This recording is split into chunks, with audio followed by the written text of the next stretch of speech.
So I cooked dinner for tomorrow night and I already ate it. So I'm way ahead. Wait, you're saying you already cooked and ate dinner for tomorrow night today? Yeah, I'm just being proactive.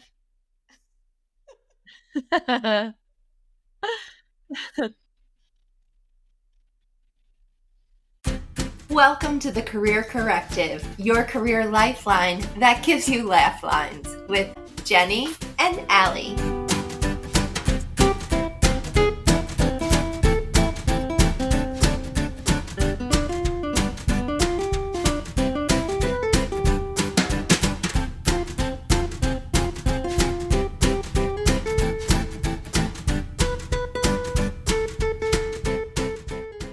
Welcome, everybody. Thank you so much for joining us. Today, we're continuing our habit series. We did a little bit of research and found, there was a book called The 7 Habits of Highly Effective People by Stephen Covey.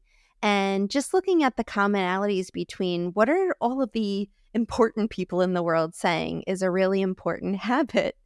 And being proactive was a resounding theme. So that's what we're talking about today. Yes. Don't get it confused with the acne treatment from the 90s and early 2000s, okay?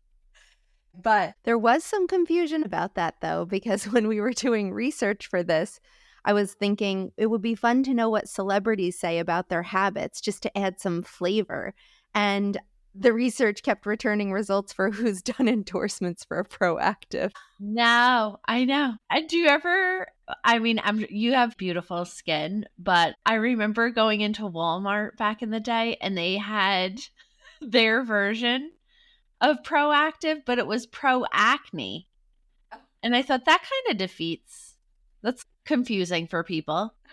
I'm trying to get rid of it. Those are the things you think, what marketing team was on this? Right. Did you guys think that through? No. They didn't. All right. So I'm really excited about discussing being proactive today. But before we get into it, we haven't really discussed Greek yogurt for a while. It's been a while. Oh, I'm excited anytime you'll bring this up because I do have something new to tell you about. You do? It's so simple. We bought Ghost protein powder. Did I tell you about that? No, what is this? It takes all different kinds of popular flavors of things and then makes it into a protein powder. So there is cinnamon bun, cookies and cream. Okay. So you put that in your Greek yogurt? I'm being proactive and skipping. I love it. Yeah, you take Greek yogurt, full fat, put the cinnamon protein powder, mix that all together, and then I add a little bit of milk to get it nice and creamy, put that in a bowl, and I sprinkle real cinnamon on top. And then I chill that in the refrigerator. After it's chilled, I take a little bit of cereal. Right now I have Kashi blueberry cluster. I was going to say you need a little topping or something else in there. Yes. Yeah. That was a great choice. Thank you. I really appreciate your cereal support. I'm really trying to help you with making your yogurt dreams possible. Appreciate it.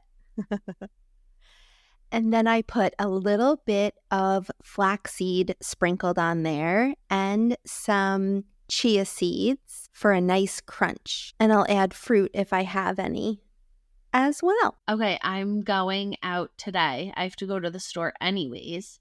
So I'm getting all of that. Wait, where do you get this the Ghost stuff? I think they have it at Target, GNC stores, I think Amazon as well. But if you're going to go get the stuff, we could do a tasting for our listeners. I want the stuff. It's really just the creaminess of the yogurt with the protein added in there and then the nice crunch of the cereal. You can do lots of different things with it. I think it's just a good formula for a good snack. Yeah, I've been doing that for as long as I can remember. This is breaking news. I haven't shared this with you.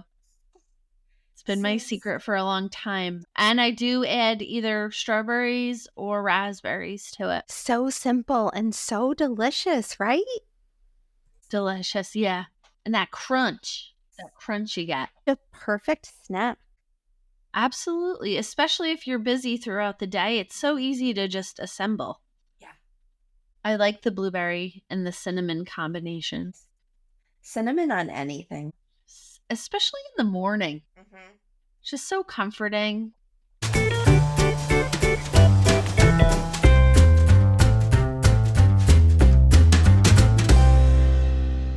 Should we dive into it? Let's get going. All right. The habit of being proactive. Let's start with the definition. According to the Oxford Dictionary, proactive is defined as creating or controlling a situation by causing something to happen rather than responding to it after it's happened.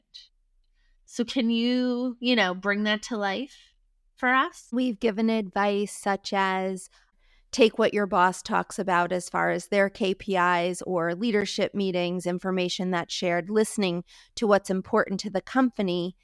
If you align yourself operating from that perspective, that's strategic and a way to be proactive because you're going to utilize that to progress in your career. That's building a foundation for you to be able to springboard from to show your value to the company in a way that's going to really resonate with them. So today we're really isolating out the term proactive, but you'll see some recurring themes that we've touched on before as well.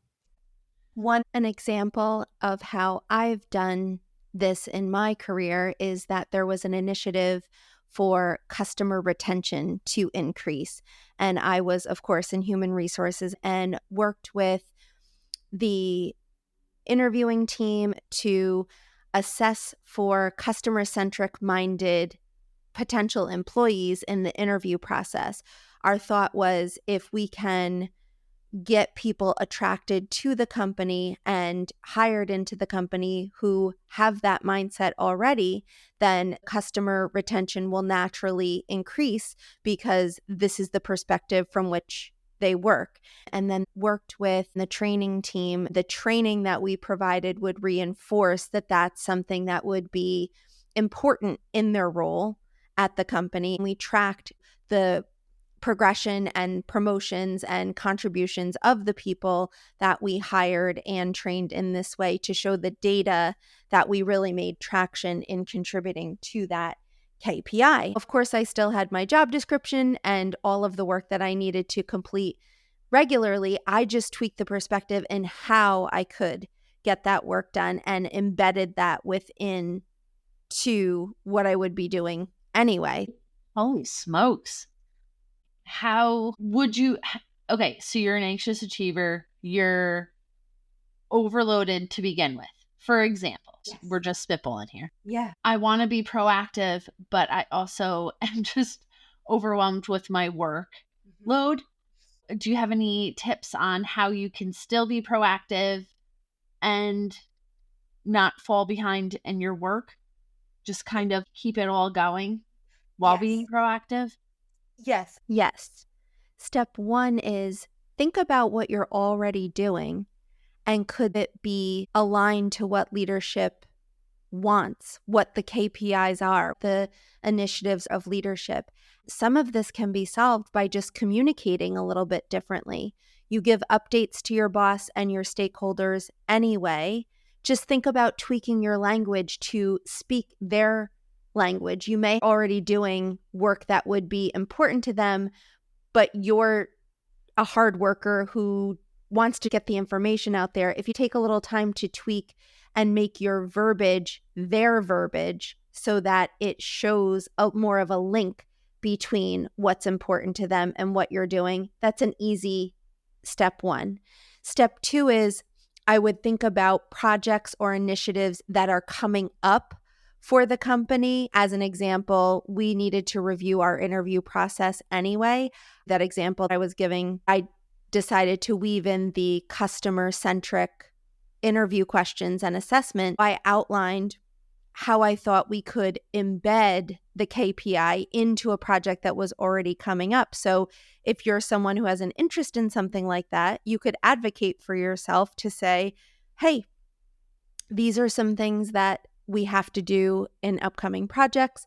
I could see my role expanding into doing more of these types of projects. I'd love to take this one on and bring my role there in a future state if that's a way that we could grow the team. And then you could get a sense of what you're doing currently that would need to be taken over by somebody else. So you're outlining more of a future state. Does that help with what you're asking? Absolutely. Do you feel like some people may have a little bit of trouble advocating for themselves in this way with their manager, or is there anything that you think could need tweaking for some people? I do think some people might feel that it's kind of not complainy or that they can't get their work done. It could come off that way, but if you explain it how you explained it, I think it shows that you are looking at the big picture and, you're looking at what's best for the company and the stakeholders. Yeah, that's a great point, though. And if you feel more comfortable, you can focus most of the conversation on what the KPI is, the initiative by leadership, and how you can see your team adding value. You've extrapolated the goal of the company into your department and how you see the big picture, really focusing the conversation on the team. At the end, how you could take on those certain pieces and form it more as a solution. But if you're wary at all, then the bulk of the conversation could be on the we, the group, the team, and the bigger picture pieces. Just don't miss an opportunity to advocate for yourself. It's something that really would make you happy as a way to contribute to the company as well. Okay. So it's all how you communicate always. Did that second version and those tweaks help with what you were thinking in being empathetic to how some people might have a hard time with the first approach? Yes, it did. Thank you. I'm here to be a communication vending machine. If you don't like the first product, we can just get you a new one. We can just get you another one. You always have lots of great options. There are so many times where I come to you, hey, this is the scenario. And you're okay, you could do this. Oh, I don't know about that one. And then you're like, well, another option for you. It's so true. And I'm empathetic to the fact that so much is dependent upon the situation, your personality, the recipient's personality, all of those details. So I always think, let's give as many choices as possible to make sure it's right. You're the one who has to deal with the situation. So we want to make it as internalized and natural as possible. It has to feel right for you. Absolutely. Yes. You have to know how to follow it through. What we're all about. Stay true to yourself, but doing some of these things that could benefit you might be navigating new territory. So we're always trying to find that space on the continuum where those two things meet. Yes, I love it.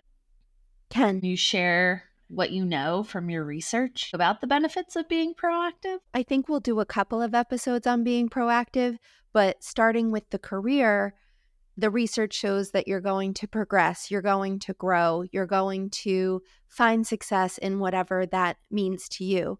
Just the simple example we were talking about earlier, where you align yourself and what your work is with what leadership values, then you're going to make yourself a standout and you're going to establish yourself as somebody that deserves to be promoted. They're going to want to take good care of you. Like you're in the mafia. Take good care of you. Don't worry. You're going to get a caddy. You're going to get all types of furs. And the good sauce recipe. Sauce. You get into any restaurant you want. No reservation. And while you're there, the good at customer retention. It's part of the KPIs. So you keep coming back. Every Sunday night, you walk right. Send you home with the container of gravy.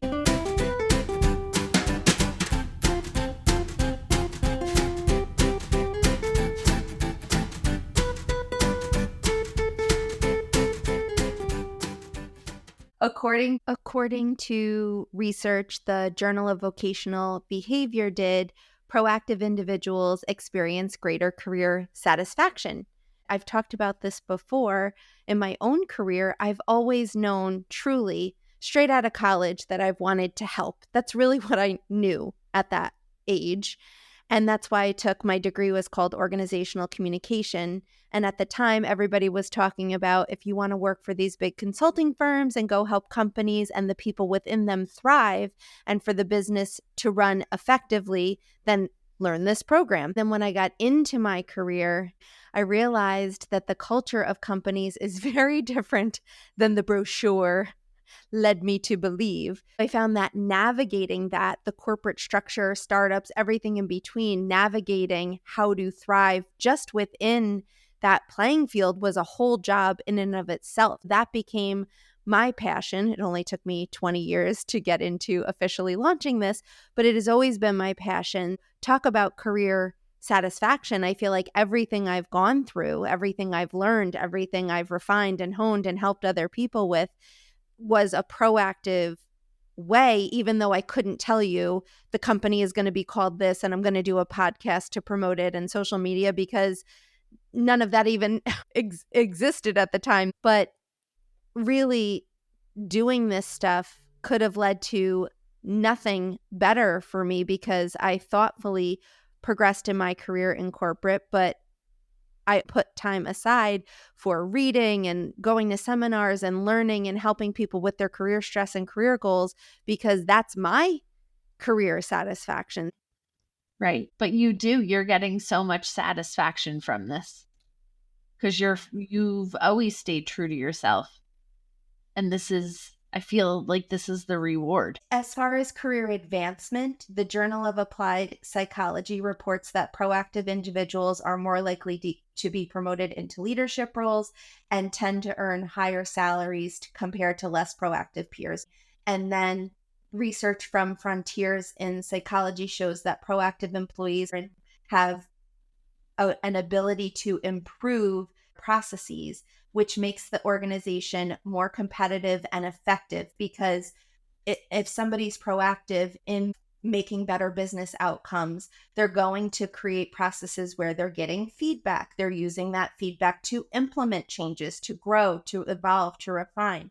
If you think about coffee before Starbucks, you never would have dreamed it could be a multi-billion, trillion, whatever they are, business. Right. But they took coffee and look at their business outcomes. The final piece of the research that I found that I thought was interesting is that according to the Journal of Applied Psychology, proactive employees help organizations thrive in uncertain and challenging environments. If we think about the stress of careers and being adaptable in uncertainty, what that means is whatever craziness that's going on at this company that we want you to pretend is great, you're going to be able to roll with that. So even though it's unfair and it's ridiculous that what companies put people through to add to their stress, if you are proactive, you're going to be leaned on and seen as somebody who's a contributor regardless of what is going on with the company, and they really value that. Now, does that work for you? I don't know, but it's just something to keep in mind, because our biggest thing is we want you to be happy and as stress-free as possible, but just letting you know what the research shows. The good news is, and I found this in the Journal of Applied Psychology, but proactivity is only 40% genetic and 60% depends on your environmental factors. So it's something that you can move the needle on and increase for yourself. To start building the habits of being more proactive, you can visualize your ideal future self. I think this is so dependent upon your personality. Obviously, we always have an idea of what we're going to be talking about so that I can incessantly research and just casually riff off all of this data I happen to have here. But there's the Big Five personality test is the most scientifically validated psychological model to date that measures personality. Okay, can you tell us about it? Yeah, I thought it would be interesting to look at visualizing your ideal future self and the other things on the list with this in mind. There's 5 personalities that and we're just going to be talking about this at the high level. We may do a future episode where we'll really dive in to this personality test, but for purposes of this discussion, there's openness to experience. That's the first personality type that they define. If you're in this category, you're curious, you're open to new ideas, you enjoy learning. Your vision for your future might be that you want to be a nomad and travel all over the world to be a writer. Okay. Once you have that vision in mind, you have to make goals. We don't have to do any of this, but if you'd like to make the vision come to fruition, you may say a goal would be, well, as long as I'm going to be traveling all over the world and writing, I may as well publish a travel book within the next 5 years. So your proactive steps would be begin a vlog or a blog or social media that gets out there your travel experiences. Maybe you want to write some articles. Maybe you can research freelance opportunities to start submitting some of those articles to some publications to see if you can get your travel writings, make a name for yourself within that space, maybe network with other travel writers at events, but you're working toward that vision of somebody who wants to have a worldwide nomadic life. Okay. Love this. If you're conscientious, those traits are organized, disciplined, detail-oriented. You're already goal-driven. So an example vision would be you want to be the head of a department in your company within 10 years. If you're looking for traditional success, it's very nice because it's a very clear-cut roadmap for you. And that's wonderful. There's so much available to you because companies want to learning and development is an entire part of human resources that is dedicated, and they should have at your company tons of courses and information on leadership development. There's a lot of support for you if you have this traditional goal. This is just talking broad stroke, but you want to see what certifications you would need to become the head of the department or head of the company, whatever your goal is. And then you want to build a track record of being successful in the areas that they want for these leaders. Your proactive steps could be enrolling in those leadership development courses, getting a mentor, volunteering for challenging projects, build your resume basically. Okay. So you could even just keep a journal and jot it down. These are the steps that I need to take to get there. Yes. The next personality trait is an they don't call it an extrovert. I think they call it extroversion. Like extroversion olive oil. You're going to want to take a little vinegar. Balsamic, please. If you're an extrovert, obviously you're outgoing, you thrive on social interaction. You might think, let me run a successful event planning business in 10 years. I don't really love my corporate role. Extroversion is not my personality type, but this type of goal was what I was talking about before for my personal experience. Having something outside of my day-to-day work that was always my dream. This is very similar to that, where if you want to run an event planning business, then you have to think about, what are my goals within that? I need to start with a side hustle, plan local events, build up my client base, and the steps to do that.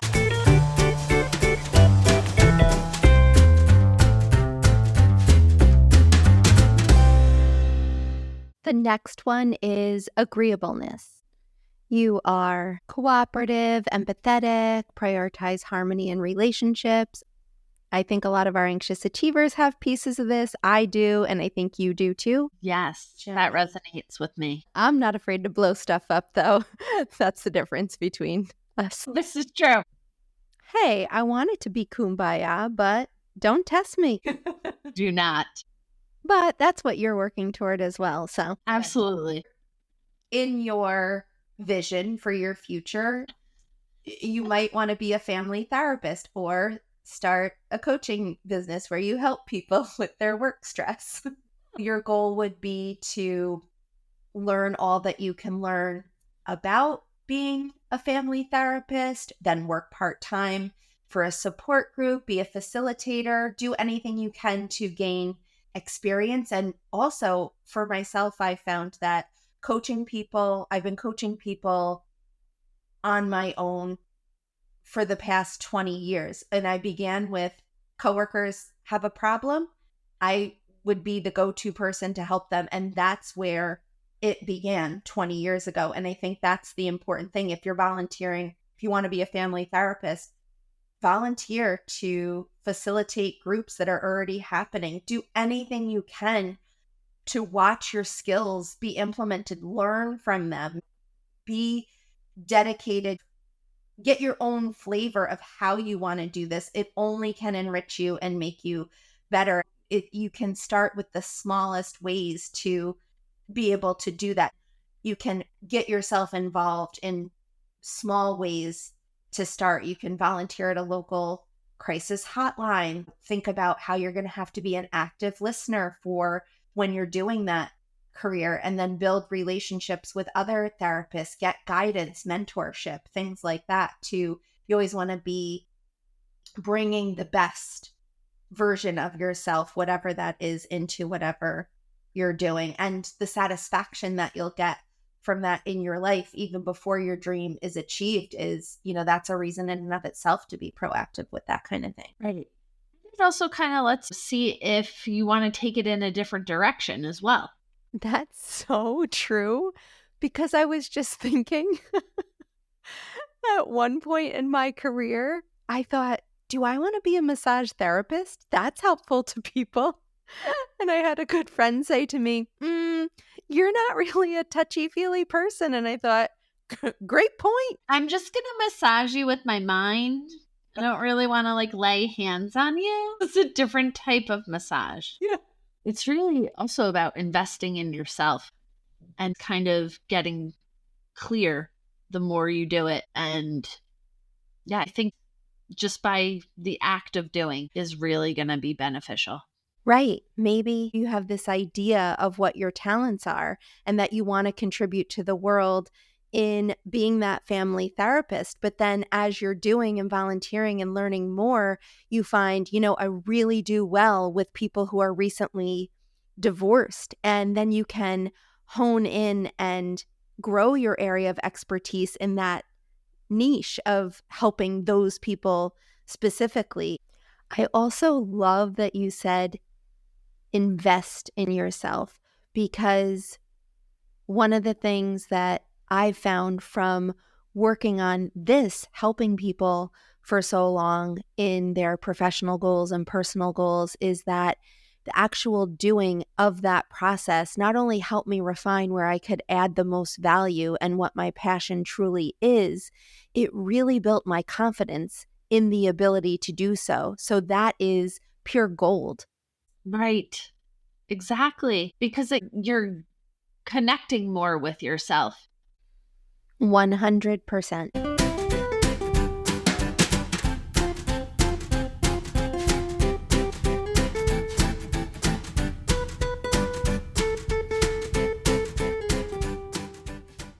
The last personality trait is neuroticism. You have low emotional stability, prone to stress, but often self-reflective and focused on improvement. So your vision could be that you want to achieve emotional balance and start a mindfulness coaching practice within 10 years. I love this idea of taking what is a challenge for you. That's what my experience has been. I had trouble navigating the cutthroat work culture, toxic workplace, and plastic workplace culture. So figuring out all the ways to be successful within that and the strategies that I refined over years and years and years. That's why I want to help people with this, because I have empathy, but also have firsthand knowledge and experience with how to overcome it.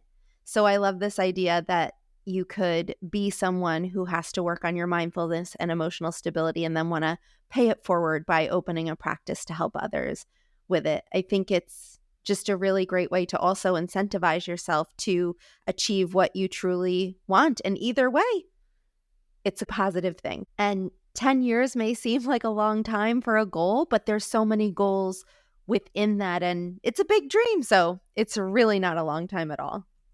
It's not. It goes quick, especially if you're just working at it. Right. So many phases to the journey. That's right. Another piece that's been really helpful to me in being proactive is to ask for feedback on what I'm working on. If it's the people that I'm helping, just like I did with you earlier on this episode where we were talking about a scenario and I said, do you think that would be helpful to a certain personality? You gave me feedback so I could refine it and give you another example. And it's just to be able to tune into the fact that everyone's different. The needs are different. Diversity of thought and getting that information is invaluable because the right solution at the right time for the right circumstances is very nuanced. And so refining your skills and honing your skills, a big part of that is understanding how it lands for people in all various situations. And I know it's hard to hear, but wouldn't you want the chance to always grow and have the chance to make things better and better? Right. Yes, you would. On the other hand, Sarah Blakely, who founded Spanx, wrote Be Scared and Do It Anyway, which I absolutely love. She talks about her journey in starting the company, that she thinks it's important not to tell anyone what you're working on. It leaves you open for people to put their input and kind of poo-poo it a little bit. Even if they are supportive and are cheering you on, you don't want to feel like you owe them a deadline or anything. It's about yourself. So keep it to yourself. So how do we reconcile asking for feedback and not telling anyone?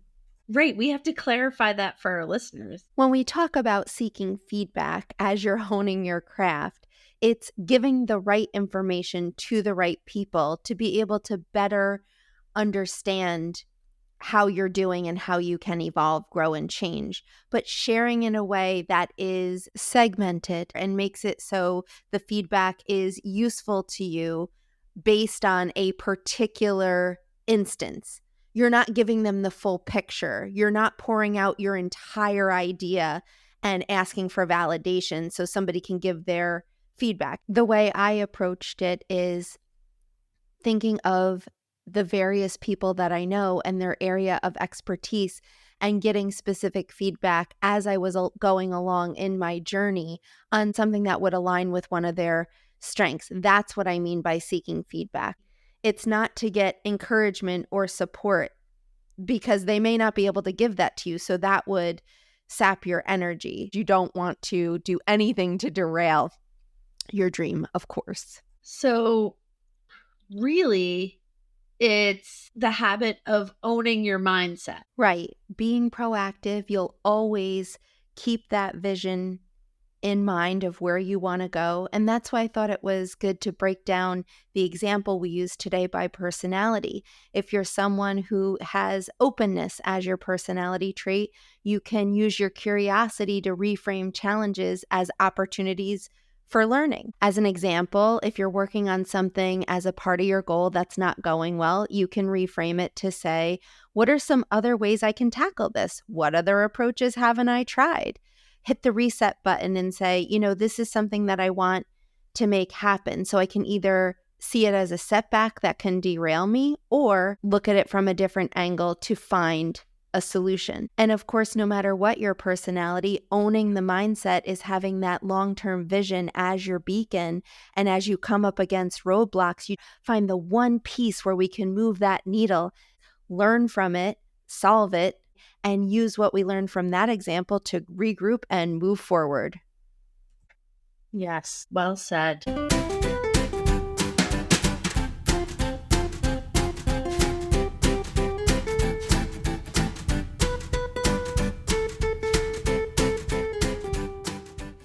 I think we can send our listeners off with just a few tips this week, something that they can work on just to get started, because that's the hardest part. So just visualize your ideal future self. Start small, get in that healthy, positive mindset, and just keep going. Get in the cycle of visualization, healthy mindset, and just creating those good habits so you can be proactive and you can create the life that you want to live, the goals that you want to reach. Yes, I love that you said get into the cycle, because it's that feedback loop. I'm going to do something small. I'm going to learn from it. I'm going to repeat that and keep going. And that's how my progression will unfold. I love it. The cycle is amazing because basically it's that feedback loop. I'm going to do something small. I'm going to learn from it. I'm going to go again. Yes. And see what direction it takes you in, and feel free to tweak it. Refining as you grow and evolve, that's going to lead to the most satisfying, rewarding results for yourself. And it's going to be the most confidence building journey you can create. If you keep in a small cycle where you're continuing that process, when you get off track a little bit, it's a small distance to getting back on track, rather than doing these big sweeping goals where you can get way off track and it's just so draining to try and find the way back to yourself and where you want to be. That's right. We are going to continue our series on habits. I think our next episode, I found this study that talks about breaking down how to be proactive in a way that I think is really inspiring, empowering, and helpful. So I think we'll talk about that next time. And then we have a few more episodes, a couple more habits we want to tackle for you to help you in your personal life, your professional life, and just make you feel your best version of you. That's what you deserve. We don't want you to be stressed. Yes. I can't wait. Thank you so much again for joining us today, everyone. We can't wait to hang out with you again soon. And in the meantime, have an amazing day and keep going. Bye. Bye.